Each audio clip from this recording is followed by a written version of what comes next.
Atlético é o seguinte, Carneiro, eu colocar você aí já na jogada, o Atlético, né, o campeonato está parado por causa da janela, por causa das datas FIFA, né? Aí vem logo a janela de transferência, a abertura da janela em julho, e o Atlético tem o Bento, goleiro, cobiçado aí pelo Benfica, o Vitor Roque, que parece já com destino selado para o Barcelona, e eventualmente, quem sabe, até o Terans possa sair, porque fez só 6 partidas, poderia até se transferir para um time da primeira divisão. Mas enfim, já falei demais. Carneiro, se o Atlético perdesse, ou perder esses 3 jogadores, o que restaria do Furacão para o resto da temporada, Carneiro? O Canóbio e o Coelho ninguém quer. Não apareceram interessados até o momento. Muito bem. É claro, só os jogadores que estão em alta, que estão jogando bem, que estão aparecendo bem, é que tem mercado. É evidente que o Atlético vai ficar desfalcado se não conseguir cobrir imediatamente. Agora, é uma época também de muita informação desencontrada, né? Há muito comentário em torno de jogadores, porque os empresários vivem disso, né? E os dirigentes aproveitam o momento para valorizar a mercadoria. São jogadores importantes, sem dúvida alguma. O Terans não está jogando muito bem já faz algum tempo, mas o Vitor Roque e o Bento dispensam comentários, são jogadores fundamentais. Se bem que o Atlético teria reposição de peça para o gol, para a meta, acredito que tenha. Agora, o Vitor Roque eu acho difícil ser substituído à altura, a não ser que traga algum jogador de fora, porque no mercado interno os melhores estão já ocupados, né? E até outros grandes jogadores do futebol brasileiro estão sendo cogitados para o futebol europeu, inclusive o Rony, né? Que é um jogador que brilhou muito no Furacão e que atua muito bem pelo Palmeiras, para citar apenas um. Então é um momento de muita negociação e vamos aguardar o amadurecimento do noticiário, né? Gente, vocês vão perceber que eu vou ficar olhando aqui um pouco para baixo, porque eu estou com a pauta aqui. O Carneiro sugeriu a pauta analógica e eu adotei aqui, então está no papel as perguntas. Vou passar para o Mafuz, e vou te colocar numa polêmica, que eu sei que você não gosta muito de polêmica. Pelo Filipão, ele falou em entrevista ao GE que por ele vende todo mundo. Vende o Vitor Roque, vende o Bento, tem só lá uma ideia, um objetivo de, se for a maior proposta para um goleiro brasileiro, o Atlético vende, seria algo na casa de 7 milhões de euros. Você acha que tem que vender, não tem que vender? Como é que ficaria o Furacão? Vender, negociar o Bento, o Terans, ou o Vitor Roque, ou em especial o Vitor Roque, é um problema de diretoria do Atlético, não é do Felipão. Eu entendo que o Felipão foi muito infeliz nessa entrevista. Ele, como diretor técnico, ele não tem que dar palpite se o Atlético deve vender ou não. E mais, incentivar a venda do jogador. Ele está tratando o Atlético como um time pequeno. Por que ele não fez isso no Palmeiras, quando era técnico do Palmeiras? Por que ele lutava com a diretoria do Palmeiras, contra a diretoria do Palmeiras, para não vender jogadores? Desde o tempo da Parmalat, na última vez que ele esteve presente no Palmeiras. Por que ele, como diretor técnico do Atlético, ele não é diretor de negócios do Atlético? Ele não poderia afirmar isso publicamente. Mas é que deram muita liberdade para ele. O Atlético não tem um diretor acima do Filipão para mandar ele calar a boca. É isso que falta no Atlético. Que, aliás, está na hora dele calar a boca. Só fala bobagem. Ele só está falando bobagem. Uma decepção para mim, o Filipão. Uma decepção. Ele, inclusive, falou novamente sobre o tal desejo de voltar a ser técnico na Arábia e tal. Não, eu acho que ele deveria realizar depende de esse dinheiro. desejo. Depende de dinheiro, dependendo do dinheiro, ele vai. Quer dizer, o Atlético só está de passagem na vida dele. E ele não trouxe nenhum benefício para o Clube Atlético Paranaense. Nenhum, absolutamente nenhum. Carneiro. A não ser o marketing.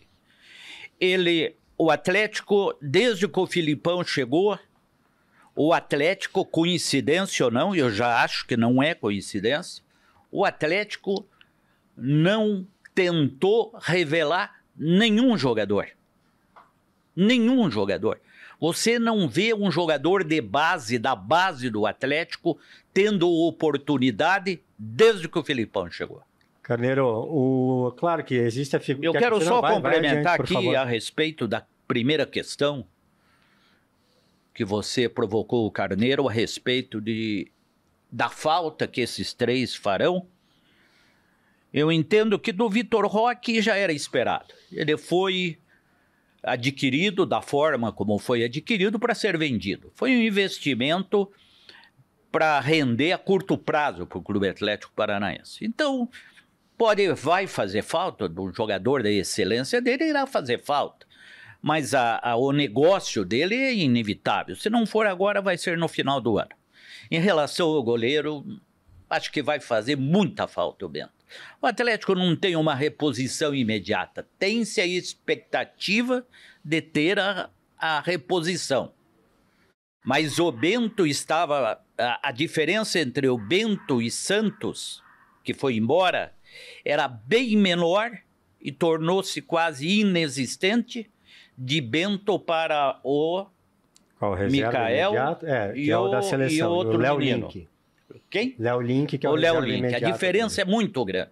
Sim. De experiência, de jogo. O Bento vai fazer muito falta. Carneiro... E o Terans não. O Terans não quer mais ficar no Atlético. Então não vai fazer falta. Carneiro, eu queria te provocar sobre uma questão assim que eu imagino que o Atlético tenha passado um pouco da fase de ser um mero negociador de jogadores, né? Uma espécie de fornecedor de atletas para o mercado exterior. É claro que quando se fala nos valores aí que podem envolver a negociação do Vitor Roque, Mafussa falou sobre um investimento, né? O Atlético ganharia aí quase 10 vezes mais do que pagou pelo Vitor Roque. Mas você não entende que o Furacão talvez esteja já numa fase de ter mais ambições esportivas do que ambições financeiras, até porque é um clube saudável financeiramente? O Atlético não tem ambição esportiva, não. Se tivesse, ele disputaria o título brasileiro, que ele não ganha há mais de 20 anos. Eu acho que o Atlético Paranaense falta um pouco mais de alma na direção do clube. É um clube mercantil, isso aí todo mundo sabe. Tanto que não fez muita força para segurar grandes jogadores em passado recente. Eu, por exemplo, não abriria a mão do Rony. Não sei também se era possível não ficar. Mas estou citando uma novela, né? Mas não era, só um era, exemplo.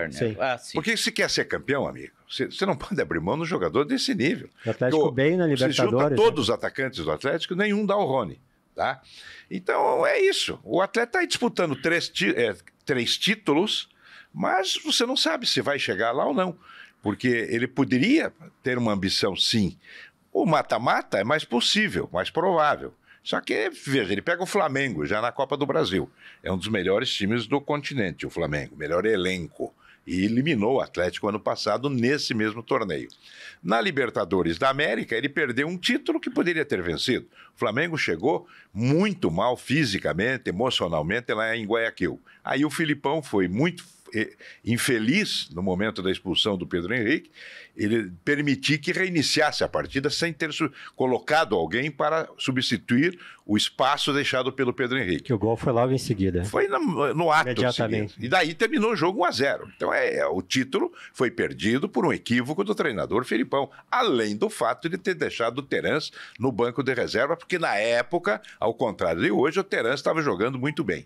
E tem o título brasileiro, que eu vejo o Atlético... Você vê, se ele tivesse ambição de ser campeão brasileiro, ele não ia perder ponto pro Bragantino, pro reserva do Grêmio, ou deixar o América Mineiro empatar. Eu fico meio, assim, curioso em tentar descobrir qual é a verdadeira intenção da diretoria do Atlético, que evidentemente está sofrendo também um hiato com a doença do presidente Mário Celso Petralha. Nós vamos falar disso logo, logo, Carneiro. Quer acrescentar alguma coisa? Não, dessa questão, eu divirjo um pouco do Carneiro, embora concorde com o aspecto fundamental que falta para o Atlético o espírito ganhador, esportivo. Agora, a negociação de jogador tornou-se necessária por dois motivos. Primeiro, que isso vem há muito tempo. O clube se tornou refém de empresário e de jogador. Olha o caso do Rony. O Rony simplesmente tinha um contrato a cumprir com o Atlético. O Atlético chegou a ser suspenso na FIFA para ser solidário ao Rony. Mas o que o Rony fez? O empresário do Rony Simplesmente, eles criaram um ambiente negativo para continuar no Atlético. O Atlético foi obrigado a negociar. Renan Lodge, a mesma coisa, Léo Pereira, a mesma coisa, todos os jogadores, Bruno Guimarães, a mesma coisa. E coincidiu que o Atlético estava num final de estágio de concluir toda a sua estrutura material, toda a sua estrutura patrimonial, de fazer uma poupança para pagar a arena. E o Atlético custa caro. O Atlético custa 400 milhões por ano. O orçamento do Atlético geral é 400 milhões por ano. Só para você ter uma ideia, o contrato da SAF do Curitiba irá obrigar os investidores a garantirem 300 milhões em 10 anos. Isso não é nada. Mas claro, isso aí... 30 milhões por ano. 30 milhões por ano. É evidente que vão investir. Não paga o Vitor Roque. É evidente que vão investir mais. Mas é o que está no contrato, o que foi divulgado. Então, mas de qualquer maneira, falta o espírito esportivo, o espírito de lutar de forma diferente. E ficou pior ainda a ausência de espírito com a presença do Filipão. O Filipão, a gente esperava ser uma pessoa independente, tornou-se patronal. A partir do momento que ele chega e diz que tem que vender, ele está fazendo o papel do patrão.